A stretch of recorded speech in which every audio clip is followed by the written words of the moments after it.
Hello, I'm Ruth Slavid. I'm your host for today at this Architecture Today CPD webinar with our content partner, MEDITE SMARTPLY. The webinar, as I'm sure you know, is on specifying flame retardant wood-based panels with confidence. And the presentation will be in two parts. There will be an opportunity for you to send in questions which we can address after part one and also after part two. So if you do have a question, please just hit the question button and submit it. And I'm delighted that here to answer the questions will be David Murray, who is MEDITE SMARTPLY's Head of Technical Affairs and Ireland Sales, and is fantastically knowledgeable about the subject. He's had a great career, including working for Trada as a timber frame consultant. So just briefly, I'm going to introduce you now, David. Yes, thanks, Ruth. Hi, everybody. Good morning. Thank you for joining us on this webinar this morning. Just a very brief intro to myself. By profession, I'm a wood technologist, a wood scientist. I've had 23 years experience in the industry, starting from a timber frame design position through to moving to the UK to work as a timber frame consultant, as Ruth mentioned, and then before moving back to Ireland to work in various technical and commercial roles. So my current role is Head of Technical Affairs and Ireland Sales at MEDITE SMARTPLY.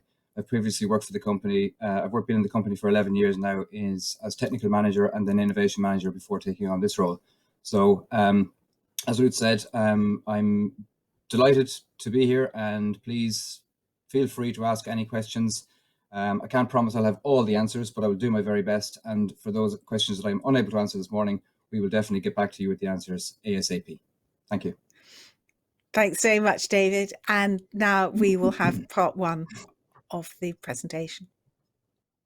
Welcome to this MEDITE SMARTPLY CPD presentation on flame retardant MDF and OSB for use in construction.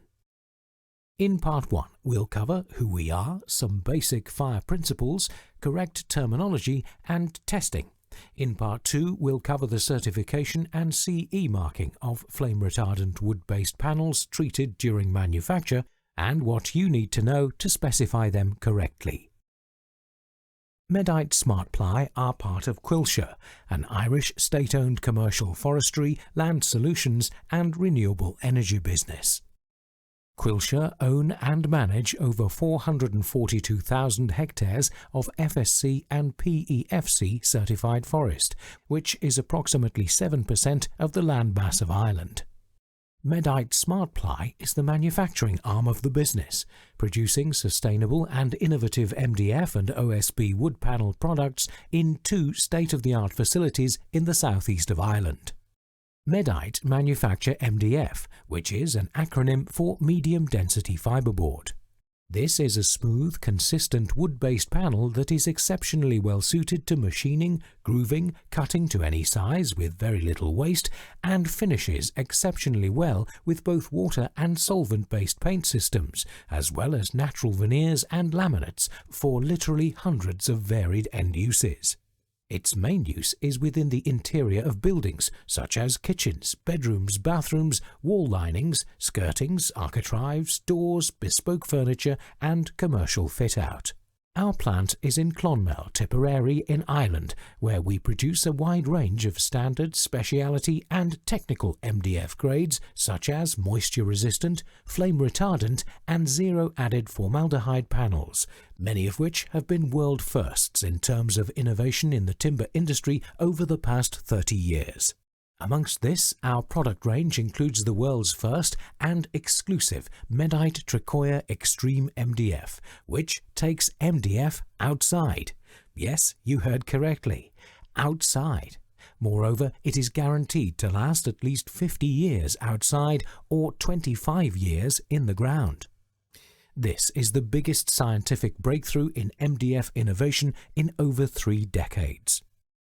SMARTPLY manufacture OSB, which is an acronym for Oriented Strand Board. You may already be aware of our SMARTPLY OSB range, which, like MEDITE, also boasts some world firsts in innovation. This is our production plant in Southeast Ireland, which has recently received investment of over €100 million in state-of-the-art pressing technology and ultra-efficient drying technology, plus high-tech energy plant to further minimize our carbon footprint. OSB is a sustainable and highly engineered alternative to plywood for use in structural applications in buildings.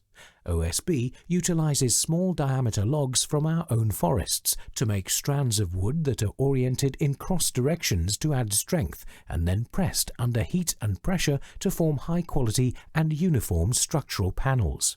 SmartPly were the first manufacturer to convert to a zero added formaldehyde resin system for all its OSB products, and as a result meet the world's most stringent standards for both formaldehyde and other volatile organic compounds, or VOCs for short.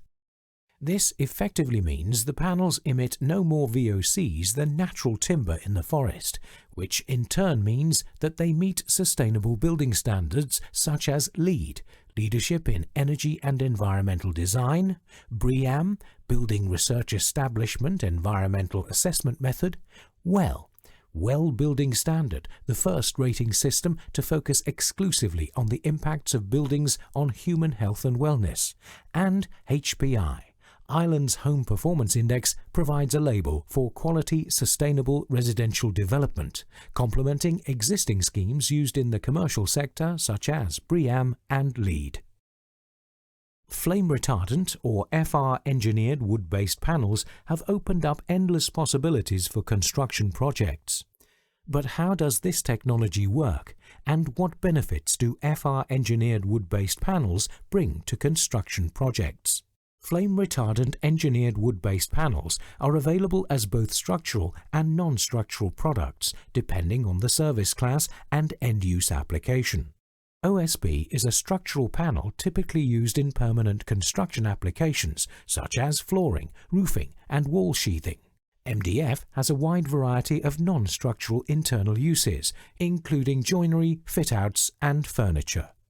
There are a number of steps that need to be taken when specifying a flame retardant product within a building, which we will cover later. In this section, we will look at some basic fire principles and how effective flame retardant treatments are at providing enhanced level of fire protection in buildings. The fire triangle identifies the three elements a fire needs to ignite: heat, a naked flame, match, cigarette, or even electric heater; fuel, wood, paper, furniture in a room; oxygen, the air in the environment. A fire will naturally occur when these elements are present and combined in the right mixture. A fire can be prevented or extinguished by removing any one of the elements in the triangle. For example, in the case of a deep fat fryer catching fire, covering the fryer with a wet blanket will starve the fire of oxygen and extinguish it.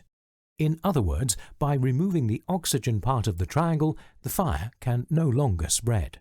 With flame retardant OSB products, we are making the fuel part of the triangle more difficult to ignite, and if the flame retardant material does manage to ignite, charring will occur, which will reduce the oxygen at the contact point of the fire and further reduce the fire's contact with fuel to burn. There are four main stages of a fire: ignition, fire growth, fire fully developed, and fire decay.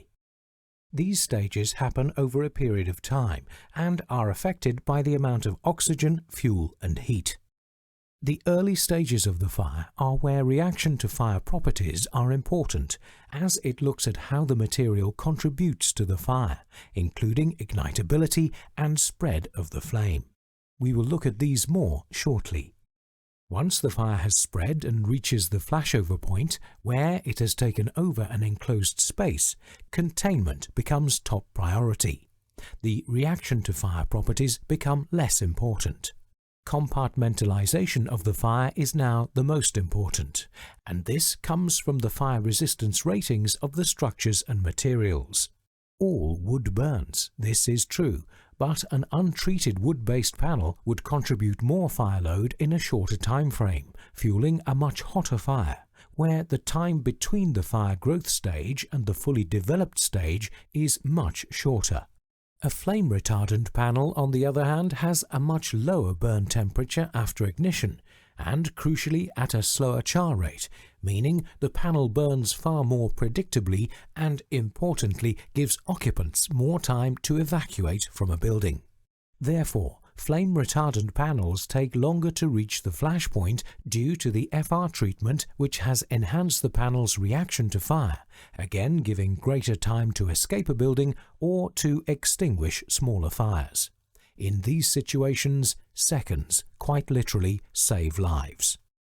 In this section, we will look at some essential terminology. This is very important because there is considerable confusion throughout the industry, and inaccurate terminology can lead to incorrect and potentially dangerous specifications. When talking about fire in relation to buildings, it is important that we use a common terminology. During the early stages, when a fire is still becoming established, the important factors are ignitability. How readily will a material ignite and catch fire? Spread of flame. Once ignited, how quickly will flames spread across the surface of that material? Heat release. Once alight, how much heat energy will be generated? Smoke development. How much smoke and combustion gases will be generated? Flaming droplets. Will the burning material disintegrate and produce burning droplets or debris which might fall onto and ignite other surfaces? All of these properties combine to describe a material's reaction to fire performance, particularly in the early stages of a fire. With MDF and OSB, we can engineer or enhance these properties to impart higher performance in the product, up to the maximum Euro Class B. When talking about an FR product, there can be some confusion about what it relates to. FR stands for flame retardant, not fire-rated or fire-resistant. There is an important difference. Fire resistance is different to flame retardants, and for safety reasons, it's important to understand this from the outset. Flame retardant treatments improve a material's reaction to fire, which is the measurement of how a material or system will contribute to a fire's development and spread, particularly in the very early stages of a fire when evacuation is crucial. Fire resistance refers to the ability of a material or system to resist and ideally prevent the passage of fire from one distinct area to another, e.g., from one apartment to another through party walls or floors. Testing the fire resistance of a building element involves determining its behavior when exposed to a particular temperature, normally that representing a fire in an enclosed space, a room. Fire resistance is one of several properties of the structure product and is not simply a property of the specific materials used in the structure or product. The building element can then be classified in terms of the relevant fire reaction. The classes REI 30, REI 60 and REI 90 specify the time a building element must not be breached in case of fire: 30, 60 or 90 minutes. The performance of a building element can be derived from this classification, i.e., load-bearing capacity R, integrity or impermeability to smoke and flame E, insulation or insulating effect I. Evidence is provided in the form of a fire test conducted on the complete building element with a corresponding test certificate according to EN 13501. In this section, we will look at how the reaction to fire of building materials is tested in accordance with European Standard BS EN 135011, which is a stringent system more commonly known as Euro classes.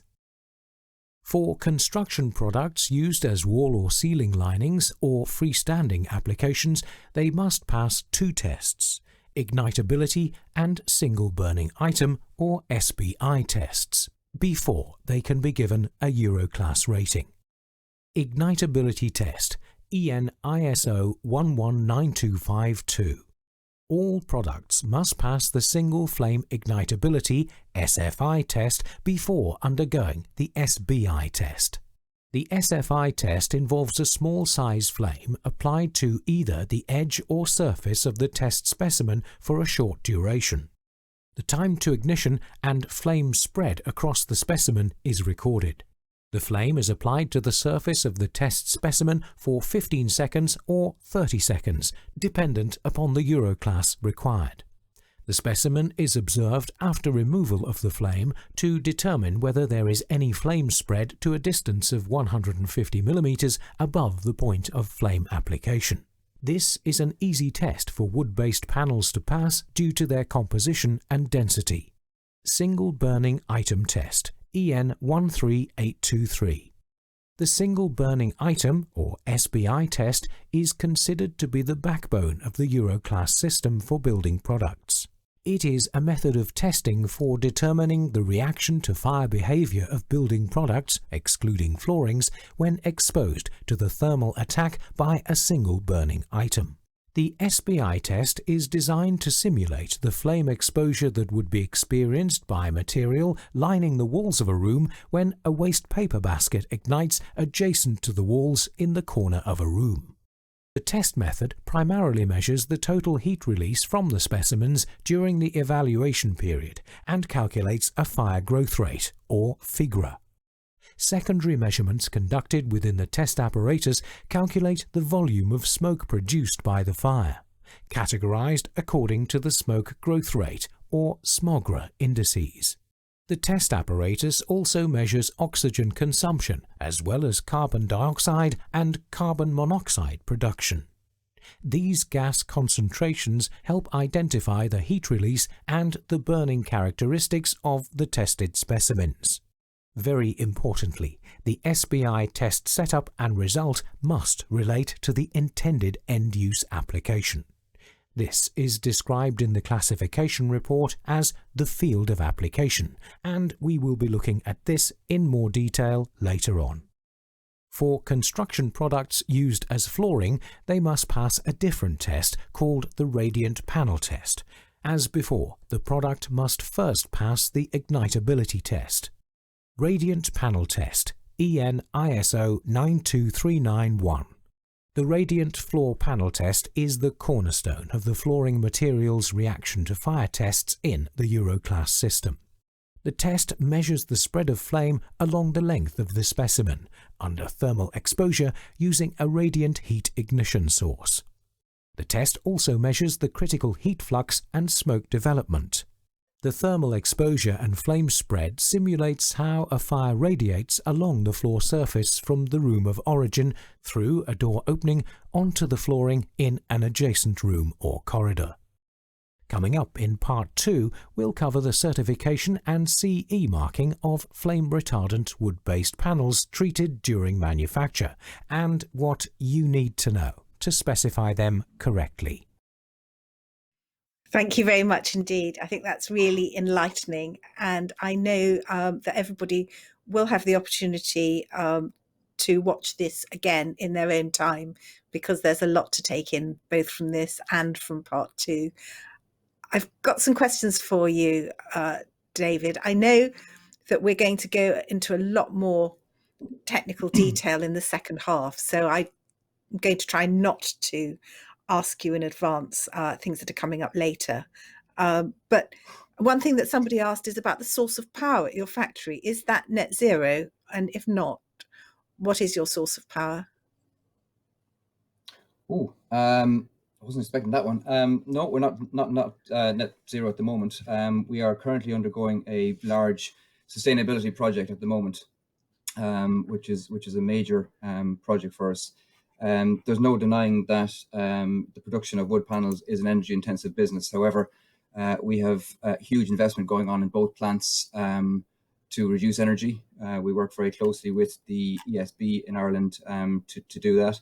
And we have lots and lots of projects under our Operations Excellence Programme to reduce our energy output. So this is all captured in the EPDs, or environmental product declarations for the product. You can see that the products are certified cradle to factory gate, which is A1 to A3, and that covers the embodied energy right the way through from harvesting through to the factory gate. As I said, what we don't have at the moment is beyond the factory gate, so obviously into the building site, waste disposal and reuse and things like that. That's the stage we're looking at now. But I hope that answers the question. We're not net zero yet, but we have pretty stringent targets in there, which will be announced very, very soon. So watch this space. That's fantastic. Thank you. So from an architect's point of view, how do they know that they're getting the right product? I mean, what should they say if a contractor talks about using an equivalent and cheaper product? In other words, they're saying and equivalent, but how can an architect tell, and what questions should they be asking in there to make sure that they're actually getting something that does what it should? Yes, it's a very good question, actually. And or equivalent is a very common term, I suppose, and it is difficult. You know, we feel the pain of architectures because it is a bit of a minefield to try and navigate this, and you know, you're trying to concentrate on lots of other stuff, not just FR panels in a project. So the next stage we'll answer this in a bit more detail. But if I go back to the terminology as covered in the first part, the real difference is to understand what is required for the building. So that will depend on the building height, the building use, the building occupancy, things like that. The fire engineer and the building designer will obviously determine that. And then specifically for linings of buildings, which is what we're looking at here. If we look for as an example of flame retardant MDF as a lining in the building regulations, there is a requirement for that to be either Euroclass C or Euroclass B in different areas. So for example, an open circulation area would need to be a higher specification to Euroclass B if it's an escape route or so on, but inside a dwelling it may only be Euroclass C. I would always advise at this stage to specify the Euroclass system, even though the BS 476 is still available and still lawfully allowed to be used. It is being phased out, and you'll see that in the current 2019 version of Approved Document B, where the previous version had both side by side, 476 and Euroclass.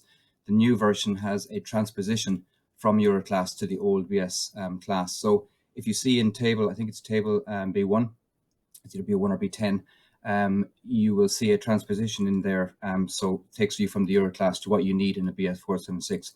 However, having said that, you cannot take a BS 476 Part O or Class O or Class 1 result and assume it equates to the equivalent Euroclass B. You have to have a specific test done for the product. You can't just take one for the other. So that's why it comes back to the importance of the specification. That's fantastic. So therefore, if the specification says Euroclass B, in other words, the specification's well written, and then a contractor comes forward and says, look, I've got this cheaper equivalent, then the architect can say, but does that satisfy Euroclass B? Can you show me the evidence that this works? Yeah. If you don't mind, Ruth, that will be coming up in the next part. So we'll look at the information that is needed. Yes. In terms of a data sheet, a fire classification test report, and certificate of constancy performance, that is the proof. What I will say is, if the person who asked that question goes on to the Wood Protection Association technical helpline, it is the most commonly asked question on there, and they have a specifier's guide to FR products in there, and it details exactly what you need to do to specify and make sure you get what you specified. That's the key part. Is understanding the specification is one part, but making sure that actually what's specified is actually what gets used on site is absolutely critical. And the next part will cover as well the responsibility, not just us as a manufacturer, but the responsibility of our customers who are distributing the product around the industry, and obviously right the way down to the end user who's installing that. You've got to ask and make sure that you get what was specified originally. That's fantastic. Now, someone's just asked a question which says, in timber building construction, where do the FR products fit in the current Part B, which states that all elements of the external wall should be Class A2 or A1? Yeah, That's I don't really want to get into that too much at this stage, because obviously, as that person would probably be aware, there is a consultation going on at the moment for to do with the ban on combustible materials in external walls of Yes. buildings. However, it is important to say that that's only over 18 meters, and my understanding is it only applies to England. But there is obviously that consultation is going on, so it wouldn't be appropriate for me to comment too much further on that. Fine. However, what I will say is for that it really is only, you know, in relation to the tragedy at Grenfell and the Hackett report, and the outlines and the recommendations from Dame Judith Hackett. So we're obviously fully briefed and aware of that and working with the industry, but it doesn't relate to below that 18 meter threshold. Apart from Scotland, I believe the threshold is 11 meters, but it is under review at the moment. But where wood panels are typically used in our markets would be low and medium rise up to 6 stories, which is below the 18 meter threshold. And they can be used both structurally in the case of OSB and non-structurally in the case of MDF for linings, as I mentioned. Now, somebody's asked about the glues that are used, and they said, are they formaldehyde free? I think you've already said that, haven't you, that they are formaldehyde free? And I guess that relates to someone else who's just No, sorry, a Ruth, bit...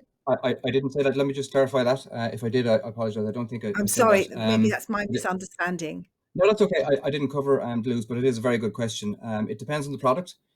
We do have, so first of all of our MDF is CARB 2 certified, all of our products. And that is one of the most stringent formaldehyde standards in the world. And we've had that for numerous years, even though it's not a regulation or requirement.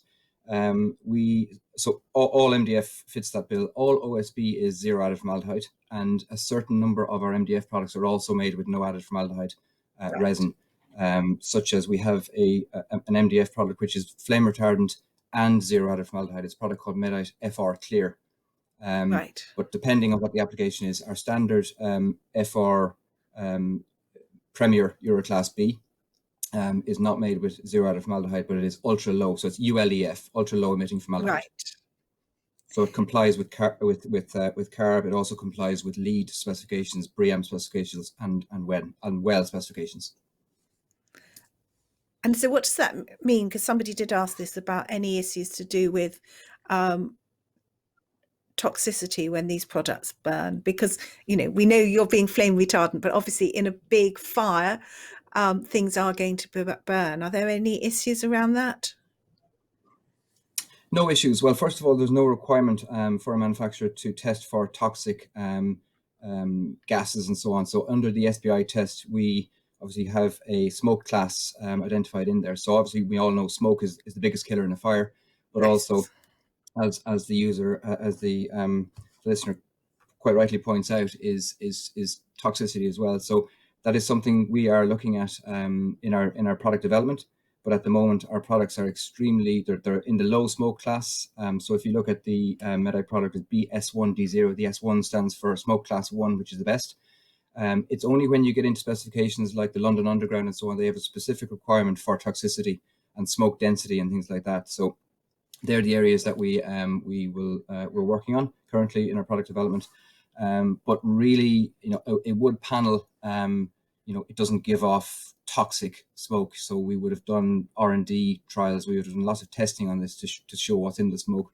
The density is one thing, but compared to other, say plastic insulations and materials like that, the toxicity is extremely low. Fantastic. I mean, there's a question here. I don't think I'm even going to need to ask you to answer it. It says, are you able to provide technical support? Well, I think with the level of knowledge and everything there, I don't think we even need to ask you to answer that.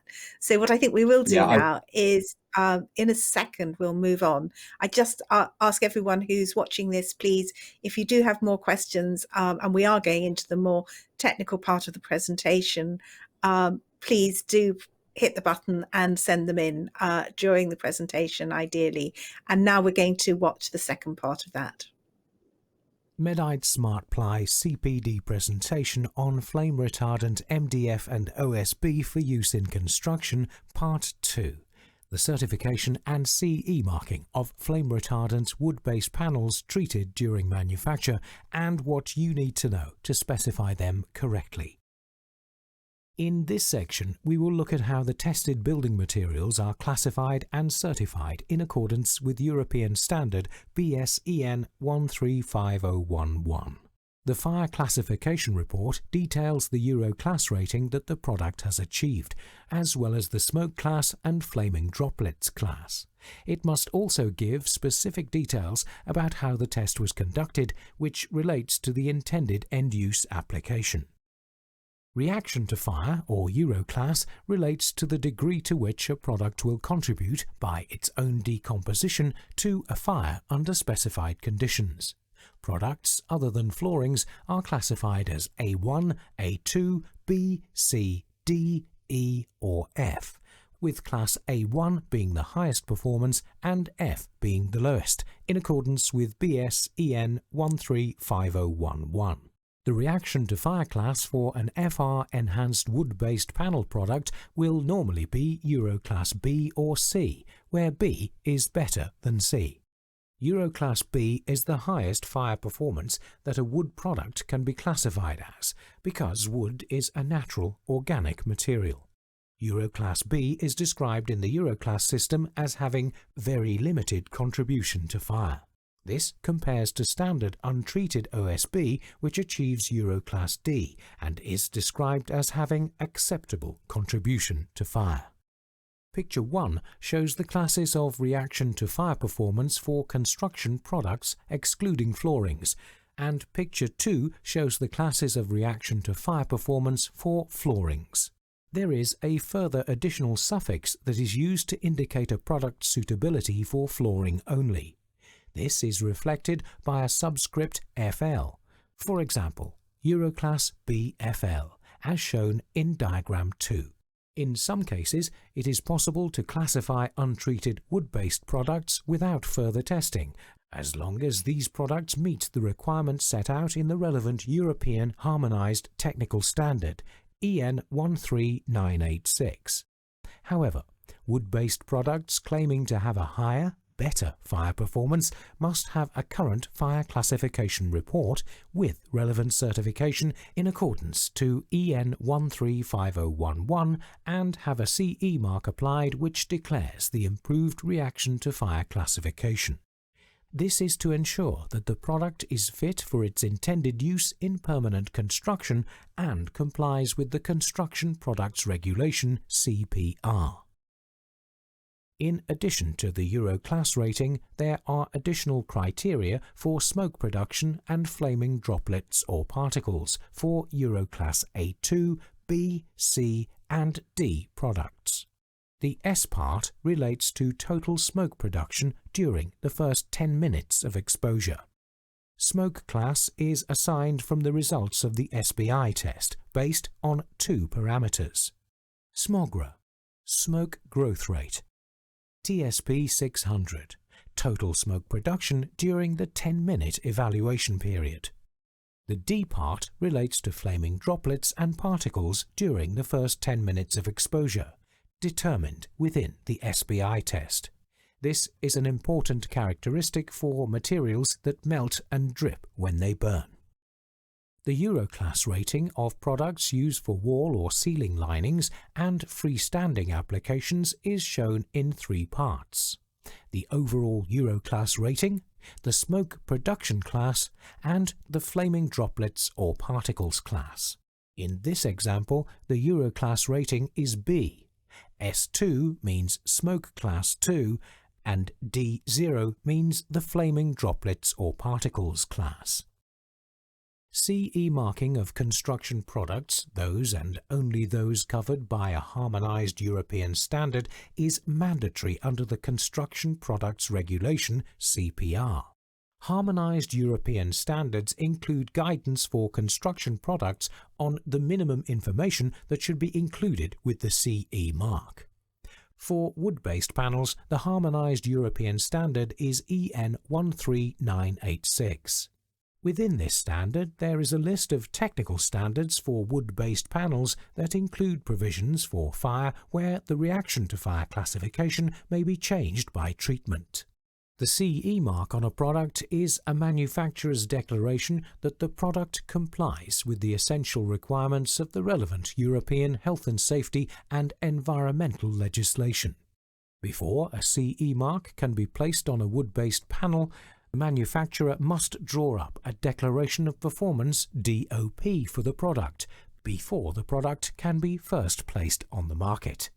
The fire classification report must include details about the notified body, the manufacturer or test sponsor, product details, the fire classification, and the field of application which defines the intended end-use applications.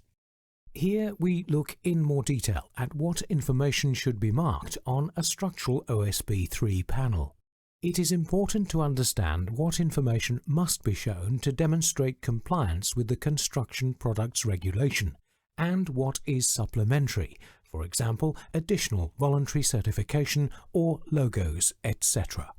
In this example, we can clearly see the manufacturer's name, their FSC certification, and some additional voluntary certification for different countries, for example, BBA certification, FR benchmark certification, etc.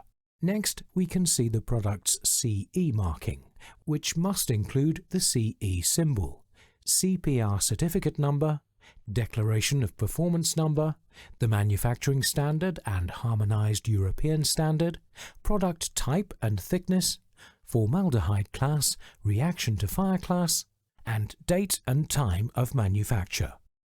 The product and CE marking are supported by the following documentation, and again, it is important to understand what is a legal requirement of the CPR and what is additional supporting information. Step 1 is the technical data sheet. This documentation covers your sales promotion, guidance for specifiers, product information, and performance claims. Step 2 is the Declaration of Performance, or DOP. The DOP is a legal responsibility of the manufacturer under the CPR when a CE mark is applied. The declared performance must relate to the intended use as defined in the Harmonized European Standard EN 13986. Step 3 is the fire classification reports. These documents contain information about the product's specific fire performance determined by testing. The details must relate specifically to the end-use application, e.g. flooring. These documents must not be accepted as evidence of compliance on their own. They must link to the DOP and third-party certification. Step 4 is the Certificate of Constancy of Performance, which is issued by an independent notified body. It safeguards the reliability and accuracy of the Declaration of Performance since the certificate number must be shown on the DOP. The fire test reports and classification report numbers must match those shown on the certificate. AVCP System 1, the highest for FR-treated products claiming enhanced reaction to fire performance, means that a notified body must be involved in the sampling, testing and certification process. Step 5 is the Wpafr benchmark certification. This is not part of CE marking. It is an independent quality scheme for wood products treated with flame-retardant chemicals. The Certificate of Conformity provides assurance for the inline treatment process for wood panels that are FR-treated during their manufacture. Step 6 is the Wpafr Build Benchmark certification. Again, this is not part of CE marking. It is an additional independent quality scheme for the manufacture of FR-treated wood panels in accordance with the Structural Timber Association (STA) requirements for timber frame buildings during construction. The field of application is arguably the most important section of a fire classification report, since it describes in detail how the product was tested and therefore how it will be expected to perform in a real-life fire. The report should be carefully checked for the product description. The following parameters can affect the performance of a product and should be considered when viewing reports or classifications: thickness, color, density, species, air gap or no air gap behind the product, joints within the product, covered or uncovered edges, and the substrate that the product is mounted onto. These product variations and end-use applications are detailed in the field of application, which defines how the product would be allowed to be used, and only those criteria detailed are covered by the classification. It is important that specifiers familiarize themselves with the test setup for a particular product and ensure that the field of application reflects what was tested in order to have full confidence that the product is fit for its intended end-use application. As always, if in doubt, check with the product manufacturer and never make assumptions on such safety-critical specifications.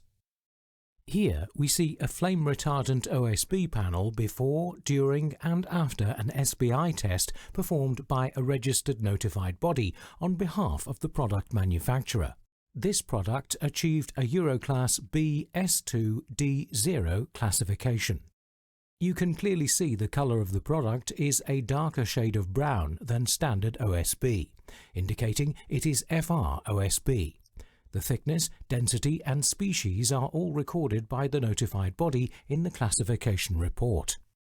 The product is mounted in the test rig with a 40 mm air gap between it and the backing board, which is a more onerous test than if no air gap were present.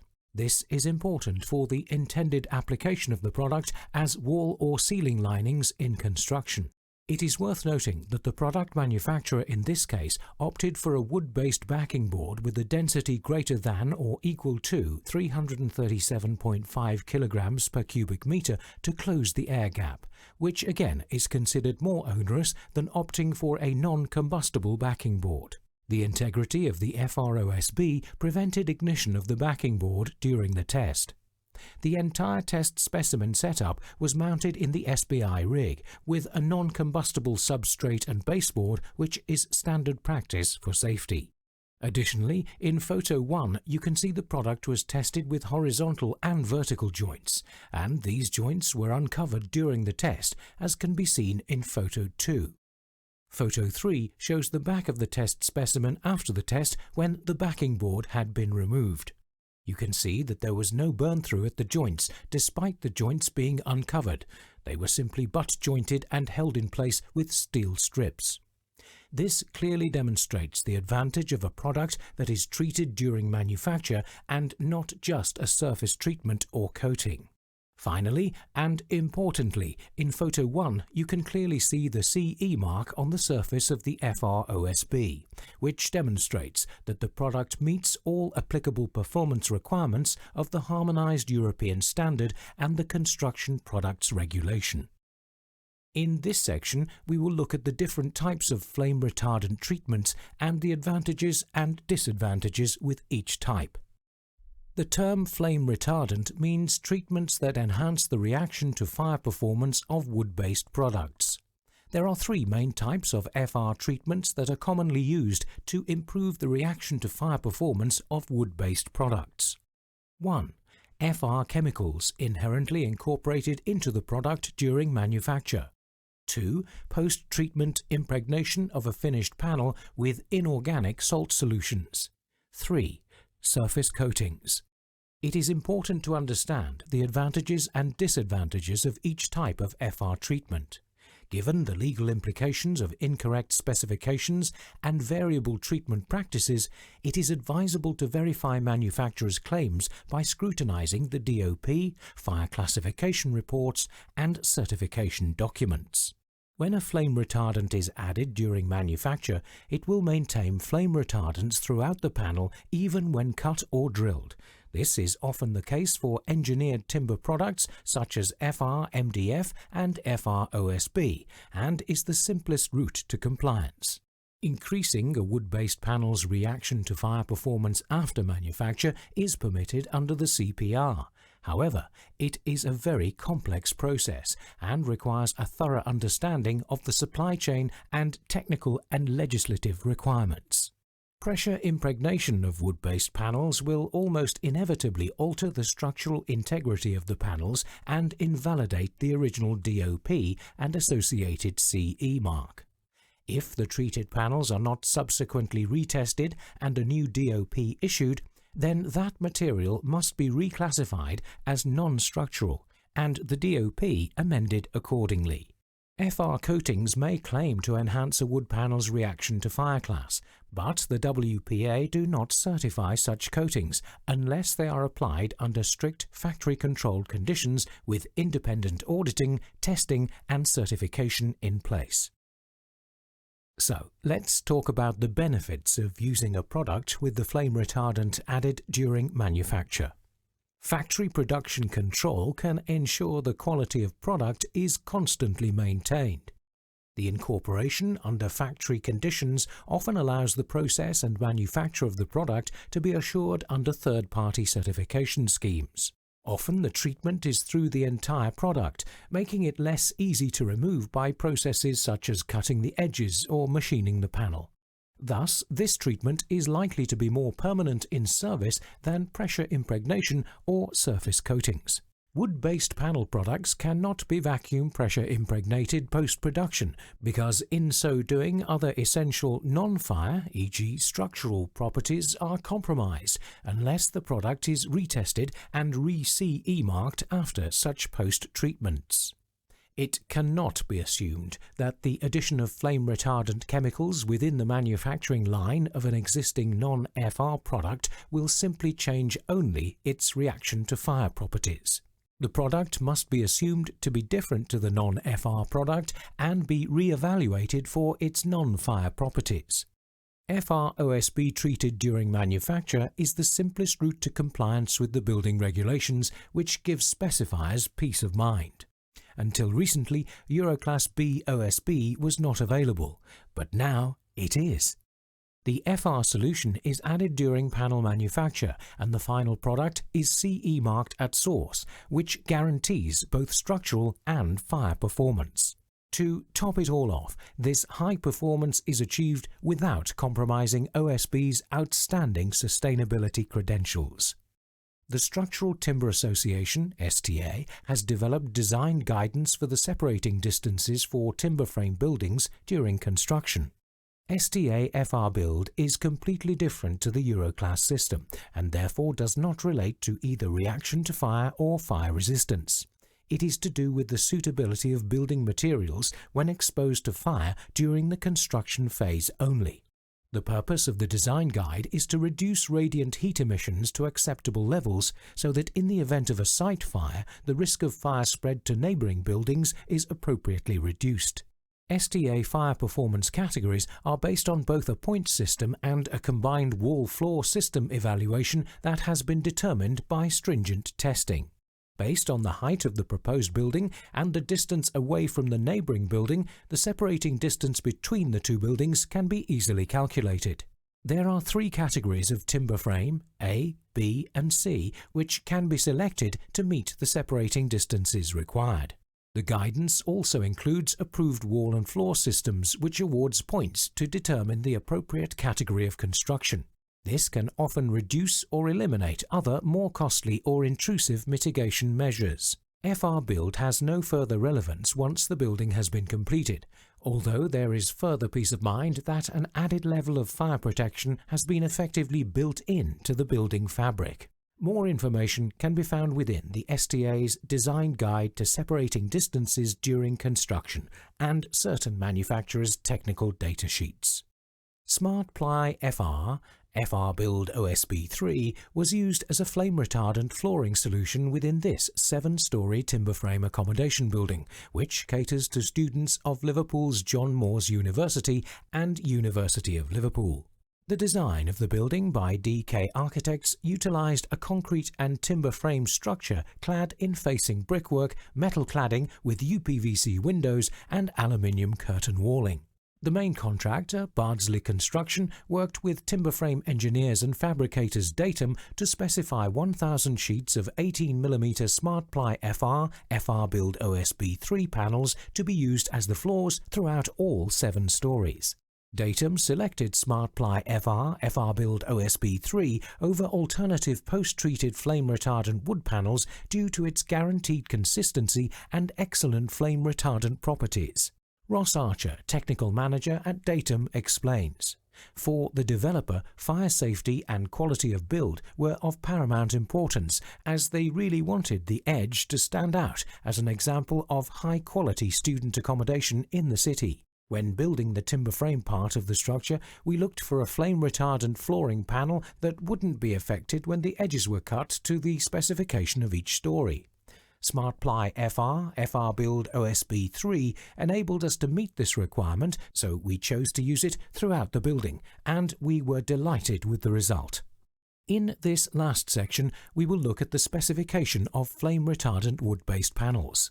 When specifying a product for construction, the reaction to fire performance must be determined for the application. This is laid out within Approved Document B. Requirement B2. Internal fire spread, linings, is met by achieving a restricted spread of flame over internal linings. The building fabric should make a limited contribution to fire growth, including a low rate of heat release. It is particularly important in circulation spaces where linings may offer the main means by which fire spreads and where rapid spread is most likely to prevent occupants from escaping. Requirement B2, Section 4, requires minimum Euro Class C S3D2 reaction to fire performance for walls and ceilings within a dwelling, and Euro Class B S3D2 in higher risk circulation areas such as escape routes and staircases. As you will have no doubt heard, a review of the ban on the use of combustible materials in and on the external walls of buildings over 18 metres in height is currently underway by the Ministry of Housing, Communities and Local Government, or MHCLG. Therefore, it would be inappropriate to provide guidance for such high-rise buildings in this CPD at this time. The current 2019 version of Approved Document B uses the European Classification System for Reaction to Fire set out in BS-EN 135011. However, there may be some products lawfully on the market using the National Classification System set out in previous editions. Where this is the case, transpositions can be made using Table B1 of Approved Document B 2019 edition. England, Wales, Scotland and Northern Ireland require products to achieve a defined performance within certain areas of buildings. In all cases, the National Test Evidence, BS, is accepted alongside the European Classification Evidence, EN. The national classifications do not automatically equate with the equivalent European classifications. Therefore, products cannot typically assume a European class unless they have been tested accordingly. Class 0 is often assumed to equate to Euro Class B. Class 1 is often assumed to equate to Euro Class C. Such comparisons cannot be made because the test methods and evaluation criteria are different. When specifying a flame-retardant product, the service class environment must be determined. The three types of system may be distinguished by properties, which limit or recommend their use in specific circumstances. The variation in these properties is largely due to the nature and complexity of the FR chemicals used in the formulations. For example, some FR chemicals may increase the hygroscopicity of the wood-based product, which may render it unsuitable for use beyond Service Class 1. Types align with BS-EN 16755, durability of reaction to fire performance classes of fire-retardant treated wood products in interior and exterior end-use applications. FR wood-based panels are not suitable for Service Class 3 exterior use unless appropriately tested and certified. It is very important that wood-based panels are maintained in the relevant service class to which they were specified. So why use FR timber over another type of material that could be non-combustible?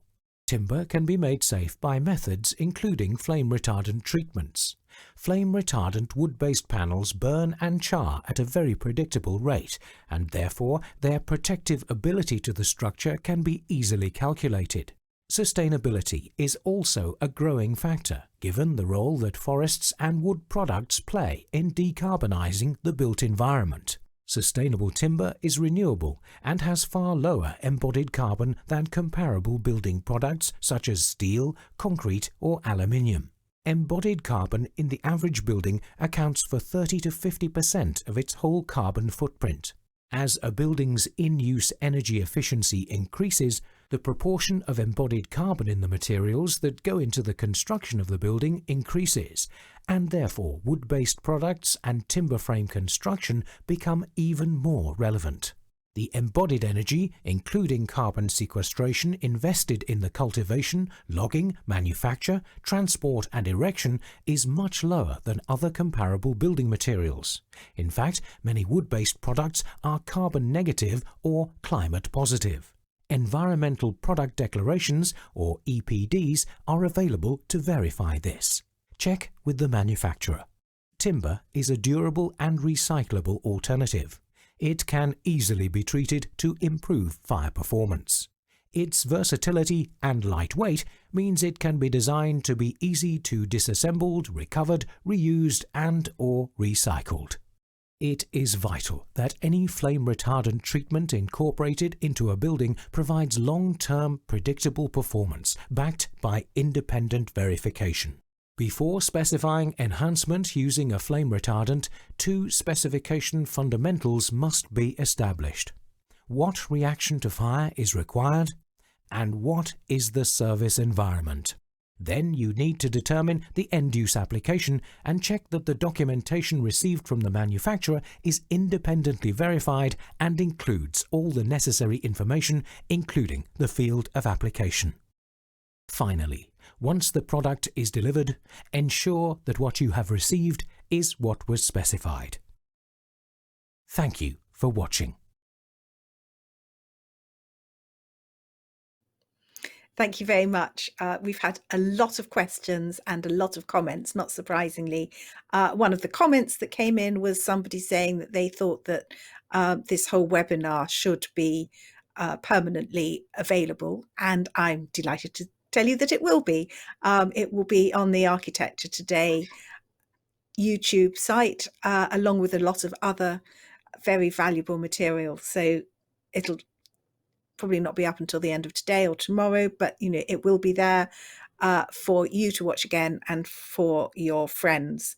And now I'm going to start with asking David about the field of application testing, because we've had a question asking whether there is or isn't an air gap used in the test, and if you could just answer that and also clarify why it's important. Sure, yeah. Great question. The answer is it depends on the applications. So if I look at MDF and OSB separately, the slides, look at OSB first of all. If you look at the slides that in the presentation, if you go back to it,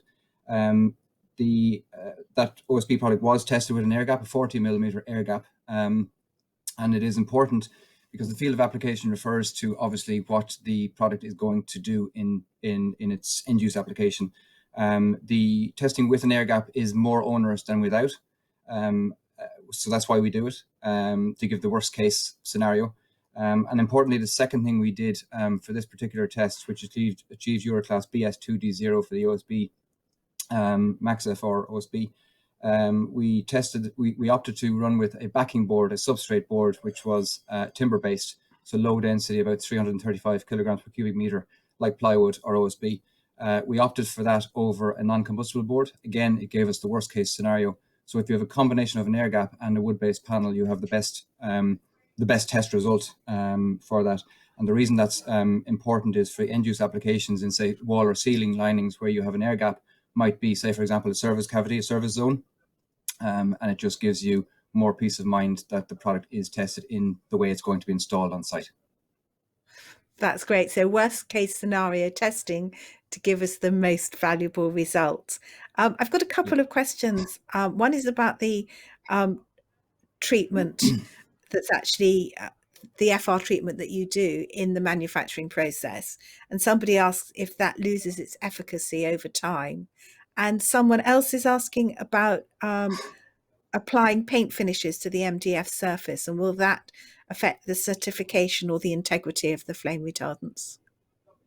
Okay, let's take the efficacy first. The most important benefit of a fire retardant that's added during manufacture is it's an integral part of that product. It's not an afterthought. It's not a surface coating. It's not an impregnated finish that only penetrates a small bit into the surface. It goes throughout the panel. So in both plants, we add the FR additives during manufacture. So say, for example, if you take an FR panel, which is commonly used for deep routing, so maybe a 22 or 25 mil, sometimes even 30 mil panels, you deep route into those for decorative applications, in hotel foyers and things like that, reception desks and theater linings and things like that. You want the reaction to fire to be maintained through that panel. So in terms of efficacy, no, it stays in there. It's important also when you're talking about efficacy and the product staying in there in terms of preventing leaching and so on, is make sure that the product is installed in its intended service class. So for MDF, that would be service class 1, and that's a dry environment. And for OSB, that can be used in service class 2, which is a humid environment. Neither product are suitable for a service class 3 environment, which is protected outdoor use. We do have a product called MEDITE Extreme, which is for that. But that's not a fire-resistant product. That is an exterior MDF, which is suitable for a use class or service class 3. So service class is important in that as well. The second part of that question, remind me again, Ruth, was paintings and coatings. Painting it, yes.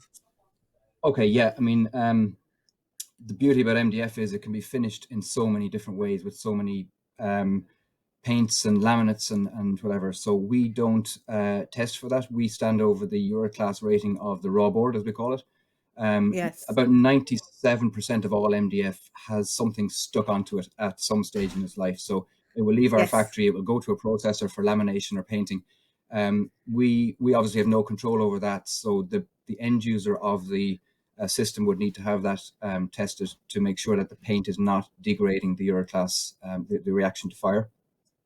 And system providers, such as those people that I mentioned, would be companies, specialist companies set up for interior fit outs. They would use delighted to say they use MEDITE MDF because it's known for its consistency. So they know that when they put a new coating on it, that they will only be testing the difference of a coating because the substrate is so consistent. But yeah, as I mentioned, in summary, the finished systems will have to be retested to make sure that the reaction to fire rating is maintained. Fantastic.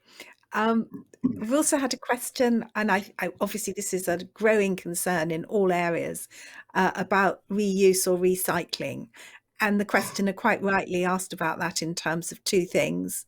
One is to do with what can happen with offcuts. So that's actually at the time of installation. And the other is asking if at the end of life you actually take materials back and can do anything with them, and if so, what? Oh, okay. Again, splitting into two parts. I'll take the first part first. Offcuts, very simply, are used back into the process. So any in both plants, when we trim the panels to width, all the sawdust, any shavings, any trimmings basically from the line, they're fed back into the system and reused. So there's zero waste in the plant. It's important to say as well in terms of circularity, the feedstock or the wood fiber that we use for MDF comes mainly about 65-70% of that product will come from sawmills. So we're using a sawmill waste or residue in the MDF. So that's important to note. On the reuse, sorry, on taking back materials, not currently. Yes. We don't, and I don't think any MDF manufacturer does that. It is in the there is a chipboard. I think it does happen in chipboard where recycling is taken back. The problem, as I mentioned earlier on, is that the vast majority of MDF has something stuck onto it, a paint or a laminate. So for us to take that back material, we would have to become then a waste handling company as well as that, and all the costs and complexities that go along with that as well. And the reason we can't do that is because we then would lose our licensing for burning products that are unknown to us. So, for example, Yes. the resin that sticks the laminate on, what's in the laminate, how that burns, and so on. It would be a health and safety risk in our factories. What I can say on that, and I'm not an expert in this, but there is a company, a new startup company called Mdf Recovery. If that person wants to talk to a guy called Craig Bartlett, I'll give him a name drop there. He has set up a business for that, and it is to do with this issue. It is certainly an issue in terms of circularity in the future of reusing MDF. But currently it has a waste categorization code that needs to be attributed to the correct waste disposal use. In terms of OSB, we have a lot of cases of circularity where products like a Site Protect hoarding board is taken down at the end of its use for hoarding the site and then reused and sold off to agriculture or various other shed uses. So again, trying to keep the product in use as opposed to going into waste. That's fantastic. Thank you. We've also had a question about VOCs in relation to post-occupancy studies and what the problem is, what relation that actually has to air quality. In other words, is there an issue or not with the materials that you're supplying and VOCs over time? Absolutely no issue whatsoever in terms of the VOCs or formaldehyde that's coming off our products. As mentioned in the first part, we have achieved the most stringent formaldehyde testing, which is CARB 2 certification. Even though some of our MEDITE products are manufactured with a formaldehyde-based resin, I did mention that it's a ULEF, ultra low emitting formaldehyde. So putting that into context, I mean, a bowl of fruit will emit more formaldehyde than the panel. Probably I'm emitting more formaldehyde speaking this morning than will be coming off our panels. We do have tested, because formaldehyde is present in all living organic things, including humans and animals, and natural formaldehyde in the forest as well. So it's obviously a very important point, and there are wood panels that are being imported into the UK and Ireland and Europe, which don't even meet the current European requirement of E1 or even E2, and some of them would be very high emitters of formaldehyde. So it is an issue if you use those products. It's not an issue if you use a well-certified, properly certified product. It's also worth mentioning as well, we have done various testing of our products, obviously with the CARB certification. We also test for TVOCs, or total volatile organic compounds, not just formaldehyde. And all those test results, we can, if that person wants to contact us after that, we can share the results of that, but extremely low in all TVOCs, and no carcinogens or anything like that in the materials. So very safe. Thank you. I've had a comment coming in from someone saying it seems a very complex task to ensure you have the right product with all the different marks that you need to look for. And, I know we've had a fantastically clear but very technical and very detailed presentation. And I just guess there's a question there about, especially, for architects who are specifying a lot of materials in a building. Yeah. Obviously understand that fire is really important, but what are the headline things that they should really be doing in order to make sure that they get their heads around it, that they haven't misunderstood, and that they're actually getting the right product that's fit for purpose? Yeah, look, it's a really good question, and it's so commonly asked. As I said earlier, I can appreciate it from an architect's point of view. You've got hundreds of material specifications going through your head at any one time. So we try to make it as simple and easy as possible. There's no getting out of it.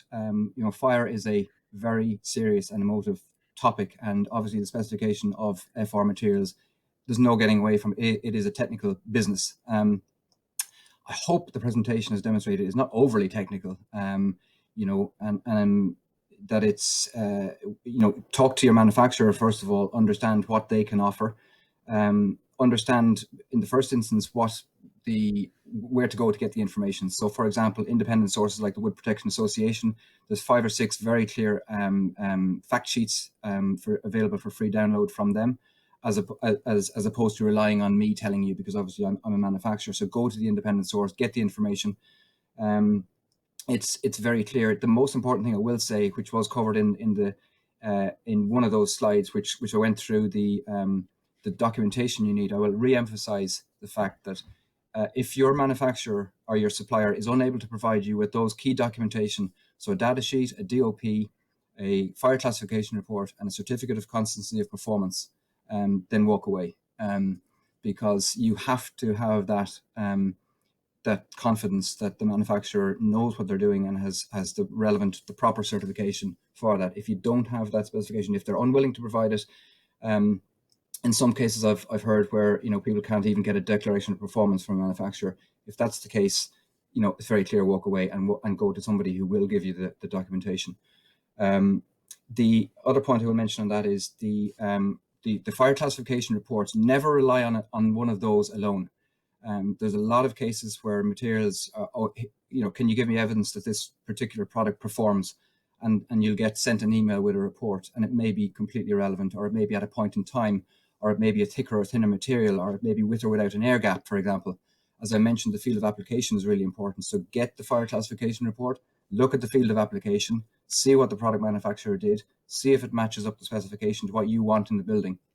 And then the final piece then would be the CE mark, which obviously as a manufacturer, all of our products leave our factory with the CE mark applied, which is a requirement under EN 13986 and the construction products regulation. So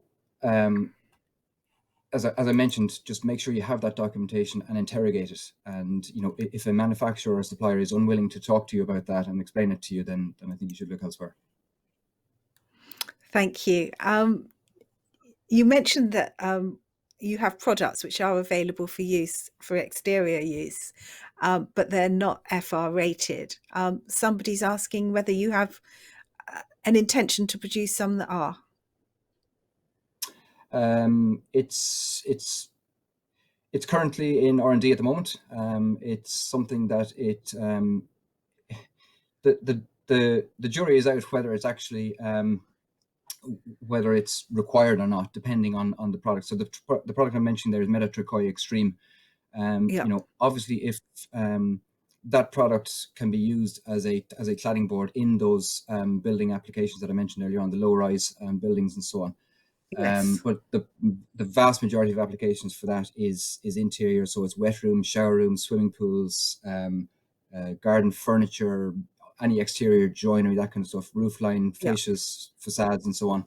The fire classification of MEDITE is Euro Class E, and it depends on what the demand is for that, but it's currently in R&D at the moment. But no, it's not it's currently Euro Class E. Okay, that's great. Now, obviously, you're in Ireland, and I had a question from somebody who says, "Are your products easily available in builders merchants in Scotland?" You can answer that if you like, but also just tell us about general availability.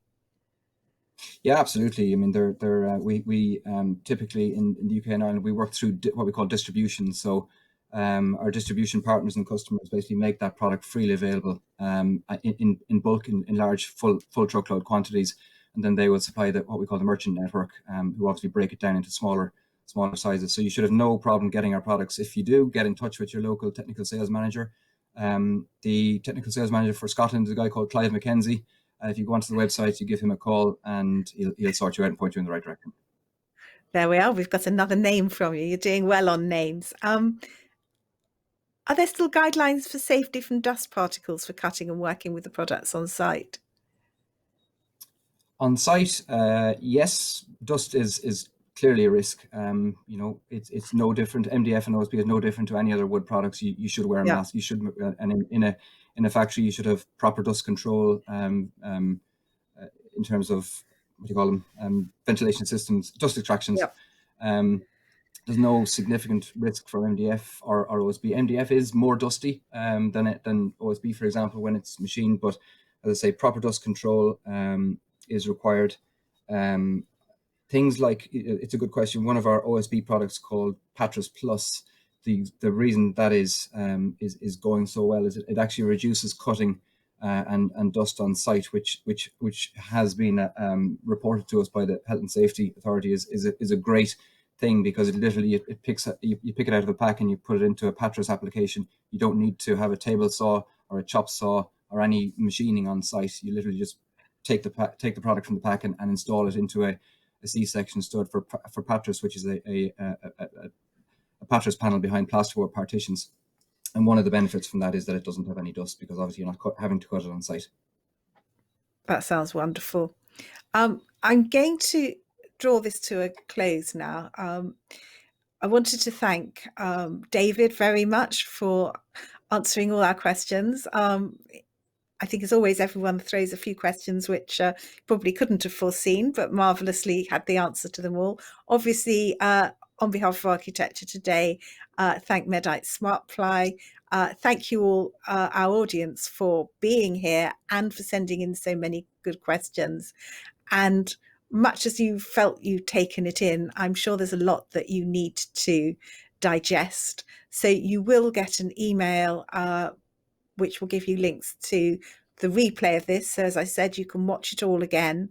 And there will be contact details. So if you have specific questions, you can send them through to David as well. So I think I'd just like to thank you very much all for being here. I'm not sure if I can say it was great to see you, because I didn't, but we knew you were there. And I hope you enjoyed this as much as I did, and as much as David obviously did in taking part and showing us what a great deal he knows. Thank you very much.